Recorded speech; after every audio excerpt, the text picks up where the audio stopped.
मी नरवटे रुक्माजी केशव, राहणार तांबडसांगवी, तालुका अहमदपूर, जिल्हा लातूर। तर आपला विषय आहे वैरागड साठवण तलावाची फेर चौकशी करण्याबाबत। तर मौजे वैरागड साठवण तलाव हे वैरागड येथे झालेलं आहे। त्याच्यामध्ये विळेगावच्या जमिनी संपादित झालेल्या आहेत। तर एकूण 14 शेतकरी आहेत, त्यांच्या जमिनी आणखीनही संपादित झाल्या नाहीत, जे की त्या जमिनीमध्ये आता पाणी आलेलं आहे। तर मी 2017 पासून आपल्या प्रशासनाला, लातूरचे कलेक्टर असतील त्यांना 2017 पासून पत्रव्यवहार करतोय त्याबद्दल। 2010 मध्ये हे साठवण तलाव झालेला आहे, त्याची पूर्ण मोजणी हे 2010 मध्ये झालेली आहे। तर त्याला 2012 मध्ये त्यांनी पाळूचं काम करून घेतलं आणि 2017 मध्ये अवॉर्ड, साठवण तलावाचं अवॉर्ड पास झालं। 2017 मध्ये अवॉर्ड पास झाल्याच्या नंतर मग समजलं की आपली जमीन लावलेली नाही, जमिनीमध्ये थोडासा फेरफार केलेला होता। तर म्हणजे खाली 7 मुद्दे काढलेले आहेत मी त्या साठवण तलावामधले। एक पहिला मुद्दा आहे, कलम 4 ची नोटीस संबंधित शेतकऱ्यांना दिल्या। जे काही शेतकरी त्या वैरागड साठवण तलावामध्ये येणार होते त्यांना कलम 4 ची नोटीस पाठवली त्यांनी, आणि 4.1 च्या नोटीसमध्ये ह्या जाणून बुजून काही 14 शेतकऱ्यांना त्याने 4.1 ची नोटीस पाठवलेलीच नाही, त्यांना वगळण्यात आलं। आणि ज्या शेतकऱ्यांना लाभच नाही, डोंगरावरच्या जमिनी आहेत, 70 ते 80 फूट वरच्या जमिनी आहेत, अशा शेतकऱ्यांना त्यांनी 4.1 च्या नोटीसमध्ये त्यांनी घेतलेलं आहे। तर दुसरा मुद्दा असा आहे, भूमी अभिलेखाचा आहे। भूमी अभिलेखांनी सर्व शेतकऱ्यांना 4/8/2010 ला त्यांनी भूमी अभिलेखातून तहसील मार्फत एक नोटीस पाठवल्या, जी मोजणीची आहेत ती।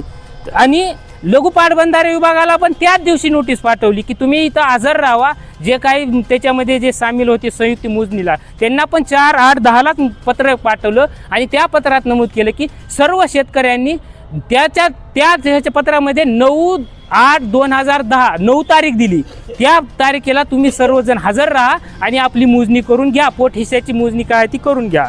पण असं न होता 4/8/2010 लाच हे संयुक्त मोजणीचा अहवाल करून ह्यांनी सगळा दप्तर गुंडाळलेला आहे। म्हणजे 9 तारखेला यायचं होतं ते त्यांनी 4 तारखेलाच गुंडाळलेलं आहे। तिसरा मुद्दा आहे, लघु पाटबंधारे यांनी जे 14 शेतकरी आहेत, 14 शेतकऱ्यांचे गट क्रमांक आहेत। गट क्रमांक 26 मध्ये ते आमचा गट क्रमांक आहे नरवटेचा, तर गट क्रमांक 26 मध्ये 6 पोट हिस्सेदार आहेत। तर गट क्रमांक त्याच्यामध्ये त्यांनी काय केलंय, 3च हिस्सेदार दाखवलेत फक्त। गट क्रमांक 26 मध्ये 3 हिस्से दाखवून आमची जमीन त्या 3 हिस्सेदारांना त्यांच्याच नावावर लावून टाकलेली आहे। हे त्यांनी अधिकाऱ्यांना हाताशी धरून केलेलं काम आहे। नंबर 5वा मुद्दा आहे, मौजे विळेगाव, आपलं मौजे काजळ हिप्परगाव, विळेगाव, वैरागड, डाळेगाव, खंडाळे हा एक जिल्हा मार्ग गेलाय तिथून। तर हा जिल्हा मार्ग पूर्ण त्यांनी FTL चे पॉइंट वरती सोडून पूर्ण पाणी साठ्यातून टाकलेला आहे। आणि तो जो रोड आहे ते 20 फूट वरती उंच उचललेला आहे नदीच्या काठाने, आणि त्याचा पाळू किंवा भिंत बनवल्यासारखं करून 15 ते 20 एकर मधला यांनी पाणी साठा पूर्ण कमी करून त्याच्यामध्ये 5 गावचं तिथं नुकसान होणार आहे।